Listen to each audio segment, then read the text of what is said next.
Bienvenue à tous. Aujourd'hui, si vous voulez bien, on va aller dans le livre de 1 roi, le premier livre des rois au chapitre 19, à partir du verset 1.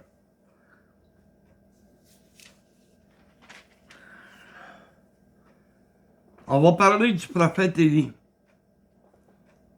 et voir jusqu'où le découragement le conduit.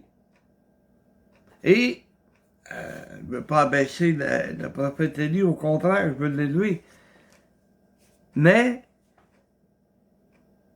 il était un homme pareil comme nous. Et la peur le conduit au découragement. Il faut se souvenir, ça vous pouvez les choses juste un peu auparavant, que Élie a fait un combat. Le plus grand combat de sa vie. Dieu l'avait envoyé vers le peuple, vers le roi Akab, vers Jézabel, dans le but de les ramener vers l'Éternel. Parce que Jézabel, à cause de son influence, a influencé le roi Akab, et lui, ce qu'il a fait, c'est qu'il a été vers les faux dieux, les dieux Baal. Et en allant vers les dieux Baal, ben le peuple, en mouton, le suivait. Ils l'ont suivi. Et ils sont éloignés de Dieu. Le premier des commandements que Dieu leur avait donné, ils ont passé par-dessus. C'est pas grave. C'est pas grave, le roi Akab nous conduit. Le roi Akab, son devoir était de conduire le peuple vers Dieu. Et non pas de le conduire vers les faux dieux. Et il y a eu un combat. Il a assemblé le peuple. Et il a lancé un défi. Il a dit préparer deux taureaux. Mettez-les sur l'autel. Et on va commander, vous, votre Dieu Baal, et moi, l'Éternel, que le feu descende du ciel et les consume.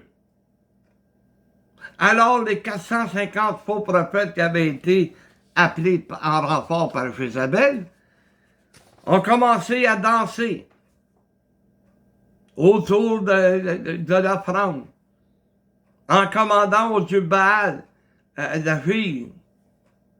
Et il dit, bon ben, il s'est un petit peu moqué d'eux autres. Et il leur a demandé, votre Dieu, es-tu en vacances? C'est où votre Dieu? Qu'est-ce que tu fais, votre Dieu?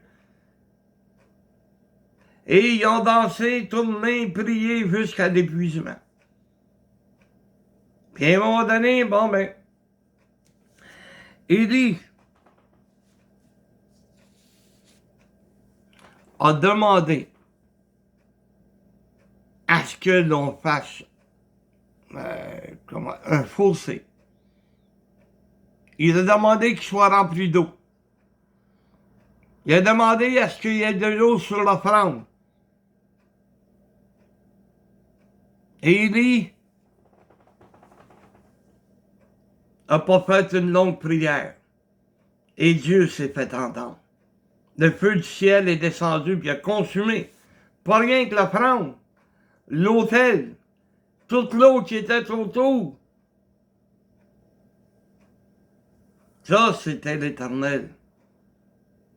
Et Jézabel n'était pas content. Parce que les 450 faux prophètes ont été massacrés et tués par le peuple qui avait décidé de retourner vers Dieu. Et elle n'était pas contente, elle là. Elle a fait savoir à Élie que, ben, on va le lire, regardez bien. À partir du verset 1. Akab rapporta à Jézabel tout ce qu'avait fait Élie. Et comment il avait tué par l'épée tous les prophètes.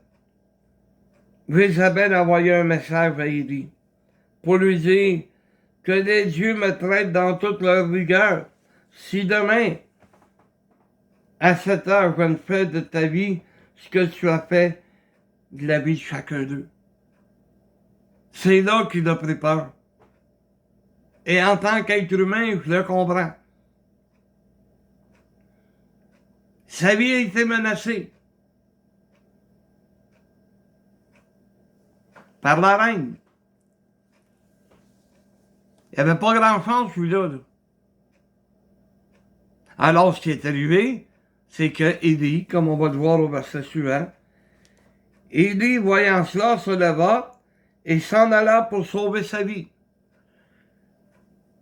Savez-vous, j'aurais peut-être fait la même chose. Et peut-être que chacun d'entre nous, on aurait fait la même chose. Là, elle n'a pas envoyé un message, là. M'a te faire mettre en prison ou bah donc de moi. Non, non. Elle voulait le tuer. Et lui, il a pris peur. Alors, il s'est enfui.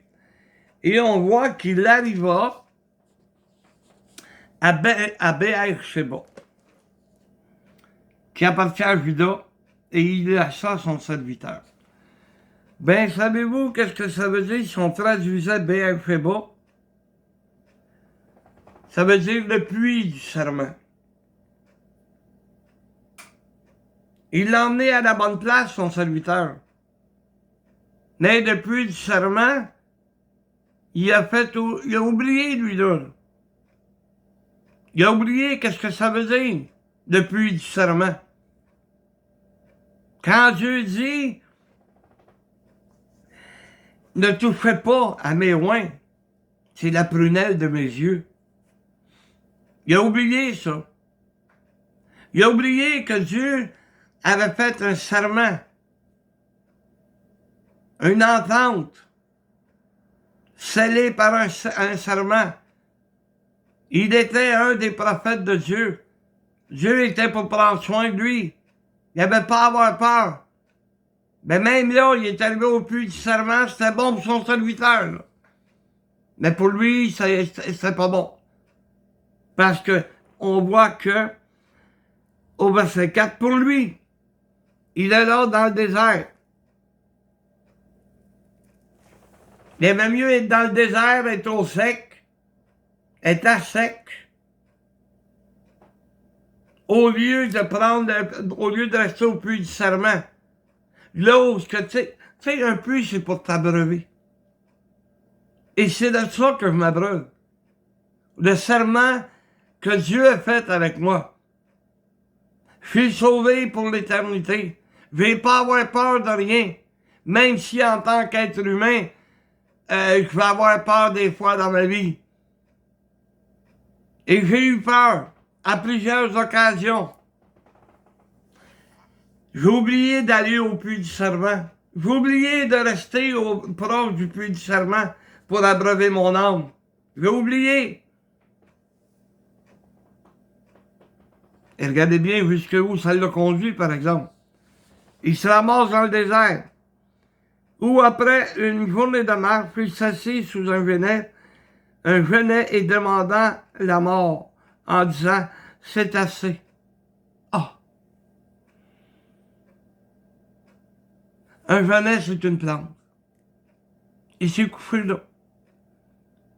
Puis il a demandé la mort. C'est assez. Ça suffit. J'en ai plein mon casque.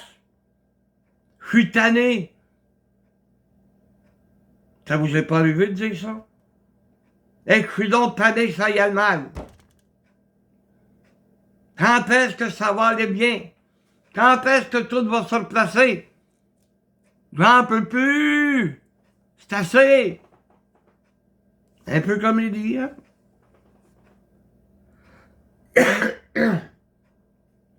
Maintenant, Éternel, prends mon âme, car je ne suis pas meilleur que mes pères.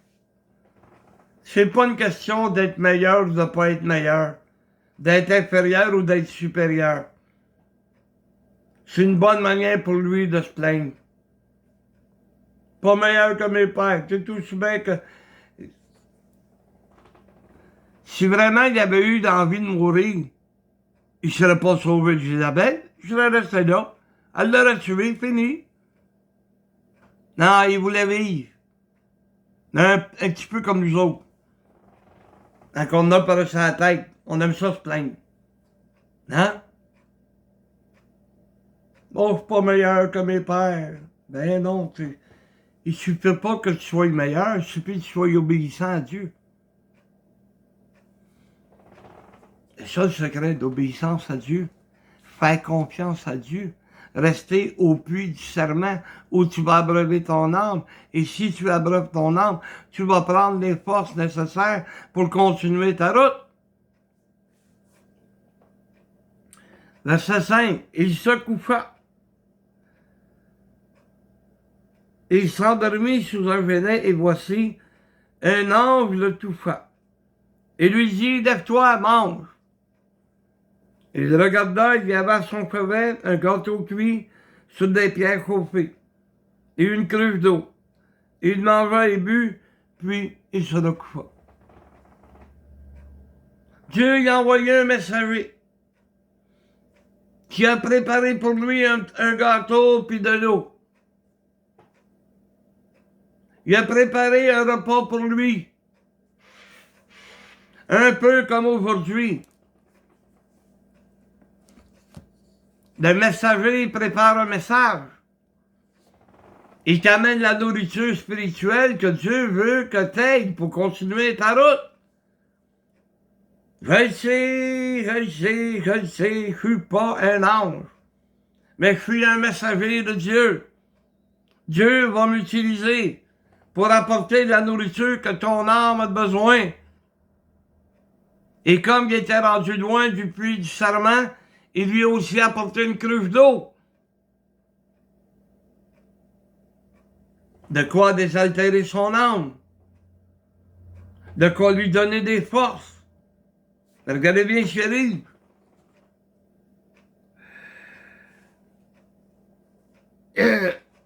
Il a mangé, il a bu, puis il s'est couché. Oh. Tu sais, là, quand on a assez, même un message, c'est pas assez. Faudrait peut-être qu'on comprenne à un moment donné qu'un message n'est pas suffisant. Il va falloir que l'ange retourne une autre fois et apporte un autre message. Amène une autre nourriture pour son âme. C'est ça qu'on voit au verset 7. L'ange de l'Éternel vint une seconde fois, le toucha et dit, lève-toi, mange, car le chemin est trop long pour toi. Si tu ne prends pas des forces, si tu ne vas pas à l'église pour entendre le message que le messager de Dieu ou l'ange de Dieu va apporter, si tu n'y vas pas, tu ne seras pas capable de continuer ta route parce que le chemin est trop long. Comment est-ce qu'il y en a de nos frères et de nos sœurs qui ont cessé d'aller à l'église? Ils n'ont pas... Ils ont plus de force pour continuer la route. Ils s'en vont sur n'importe quel bord, n'importe quel côté. De qu'est-ce qu'ils savaient qui était faux et rendu, ben c'est pas si grave que ça. L'enseignement qu'ils avaient reçu qui était contraire à la Bible, contraire à la parole de Dieu, c'était plus grave, là. Ah non, aujourd'hui, c'est pas si grave que ça. Ils sont retournés dans l'adoration des idoles. Mais non! Ah ouais. Quand tu acceptes ces choses-là, c'est rendu que cette église-là est une idole pour toi. C'est dommage. C'est dommage. Mais un jour, tu vas te présenter devant Dieu. Mais même ça, c'est pas suffisant. Même ça, c'est pas suffisant pour lui montrer, regarde le danger qu'il y a au-dessus de ta tête. Ah non, sont tellement découragés, j'arrête pas. Mais là, je dis, le chemin il est trop long. Il y en a trop qui sont tombés, puis il va falloir que l'on mette des points séries, puis des barres CT, comme dit le proverbe. Il va être temps qu'on commence à prêcher, puis qu'on commence à lui faire comprendre, « Hey, t'es en danger! Tu iras pas en enfer, mais tu vas te ramasser dans... » Hey! Dans les ténèbres du dehors, parce que t'as préféré les ténèbres à la lumière.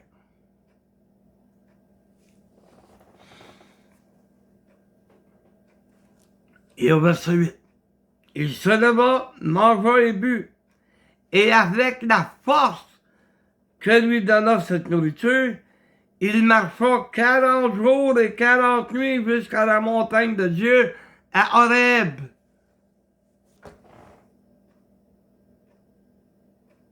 Ça n'a pas pris grand-chose. Un premier message, ça l'a peut-être juste un petit peu secoué. Mais le deuxième message, il a pris la nourriture. Et ça lui a donné des forces. Il a été capable de marcher pendant 40 jours et 40 nuits. Ça en donne la force un message, hein? Fait que maintenant, si t'en recevais 2 par semaine, si t'en écoutais 2 par semaine, si tu laissais ton cœur ouvert à la parole de Dieu, peut-être que tu reviendrais sur ton orgueil, que tu dis à tout le monde, « Jamais que moi je vais tourner! » Hein? C'est d'orgueil qui est en train de te faire périr. Quand est-ce que tu vas comprendre? Il m'a donné la force de continuer. Et j'ai continué. Je n'ai aucun regret. Il s'est rendu jusqu'à la montagne de Dieu à Horeb. Horeb, c'est l'autre nom qu'on appelle le mont Sinaï. Ça l'a conduit jusqu'au mont Sinaï, là où Dieu s'est adressé à Moïse, là où Dieu s'est adressé à son peuple. Il est tourné au commencement, au début, au premier jour, un peu comme nous. On doit se souvenir du jour de notre salut. On ne doit pas se souvenir de la cochonnerie qu'on a vécue. Laisse ça en arrière, laisse ça de côté. Mais non, soldat de vengeance. Ah, les pasteurs sont tous pareils. Hey, pourtant mon frère et ma soeur, ils me connaissent. Ils savent que je suis honnête. Mais ils me mettent dans la même catégorie. Les pasteurs sont tous pareils. Qu'est-ce que ça n'a pas d'allure? Être aveuglé à ce point-là, au point de penser que je vais les tromper. Ah, ça me fait de la peine, mais c'est la vérité pareil. Retourne en arrière. Retourne en arrière, va chercher des bonnes choses que tu as vécues. Les frères et les sœurs que tu as aimés. Ceux qui sont devenus des frères et des sœurs pour toi. Ils faisaient partie de ta vie. Puis aujourd'hui, seule chose que tu peux faire, c'est de parler contre eux autres.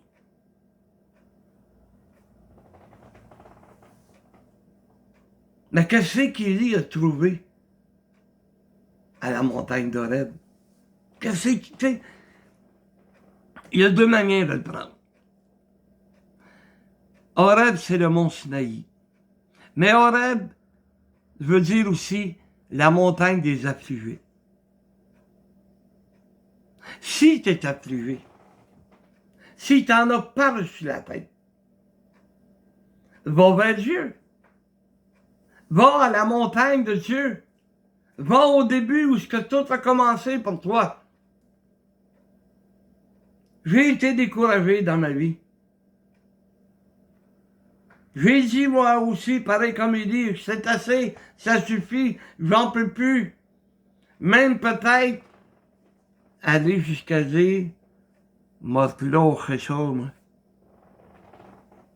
J'étais prêt à abandonner l'Église. Mais Dieu n'a jamais permis que je l'abandonne. Dieu n'a jamais permis que je m'éloigne. Je suis tombé dans bien des pièges du diable. Mais je suis éloigné de Dieu. Mais Dieu ne s'est jamais éloigné de moi. Il a toujours été là pour moi. Même dans mes pires moments, dans les pires bêtises que j'ai pu faire, mon Père Céleste ne m'a jamais abandonné. Pourquoi qu'il t'abandonnerait aujourd'hui? Parce que t'en as pas reçu la tête. Et remarquez bien que quand on a pas reçu la tête, là, c'est pas à cause de Dieu, c'est à cause de nos folies. À cause de nos bêtises. Regarde.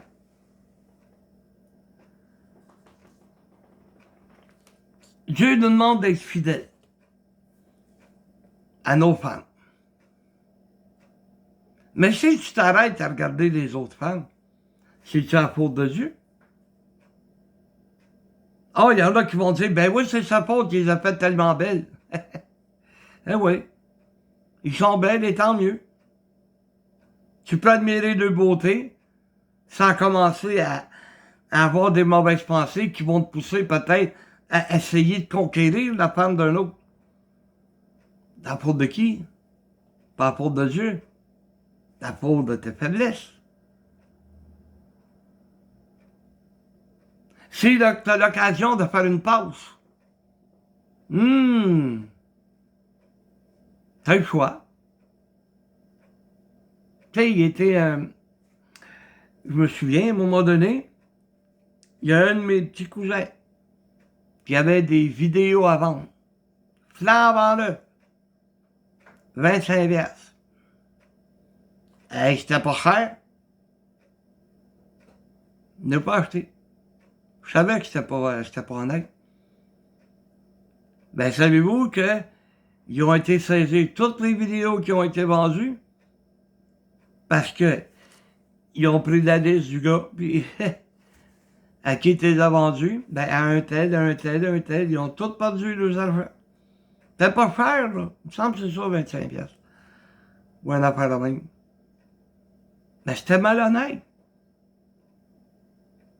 Fais des choses malhonnêtes, puis tu peux avoir des problèmes avec la police, avec le gouvernement, avec les fonctionnaires, parce que, mais c'est la faute à qui, ça? Pas la faute à Dieu, là. Si t'es gourmand, que t'aimes l'argent, au point où tu vas concocter toutes sortes de plans pour arriver à retirer de l'argent du gouvernement, c'est pas la faute de Dieu. C'est tes bêtises qui t'ont conduit là. Par chacun des péchés. Et tu vas voir que c'est pas la faute de Dieu, c'est tes faiblesses. C'est ta faute à toi. Donc c'est normal que Dieu ne peut pas laisser faire ça. Tôt ou tard, tu vas avoir à payer pour. Et oui, tôt ou tard. Et ce qui est arrivé, c'est que Élie a continué sa route, il est arrivé dans une caverne, et il a fallu que Dieu parle à Élie. Il a fallu que Dieu se fasse entendre pour qu'Élie revienne. Que Élie réfléchisse. Et c'est par la suite. C'est par la suite que Élie va être enlevé. Voyez, malgré ses faiblesses, malgré qu'il demandait la mort, Dieu n'a pas voulu qu'il voie la mort. Parce que Dieu était pour s'en servir plus tard. Moïse, personne ne savait où il était enterré, parce que Dieu l'a pris avec lui. Élie a fait la même chose. Et lors de la transfiguration avec le Seigneur Jésus, Qui s'entretenait avec Jésus? Excusez-moi. Moïse et Élie. Tant que c'est pas le temps de Dieu, demande pas la mort. Au temps de Dieu, la mort viendra. Mais surtout, ne demande jamais la mort spirituelle. Parce que c'est la paix des morts. Dieu aura beau te parler, tu ne voudras pas rien entendre. Et je sais qu'il y en a qui écoutent les messages que je rapporte sur Internet. Et quand il arrive quelque chose qui ne fait pas les affaires, c'est facile de payer du piton puis ferme-toi là. Mais c'est parce que ça fasse ton affaire ou pas. Quand Dieu décide de te parler, il te parle. Alors la seule chose que je peux faire, c'est de t'encourager. Retourne au puits du serment. Là où tu as fait ta profession de foi, dans l'église. Retourne-y. Pour ton bien. Moi, ça ne m'apporte rien, là. Pas rien de plus. Mais toi, ça va t'apporter beaucoup. Alors que Dieu nous bénisse tous, on en a besoin. Amen.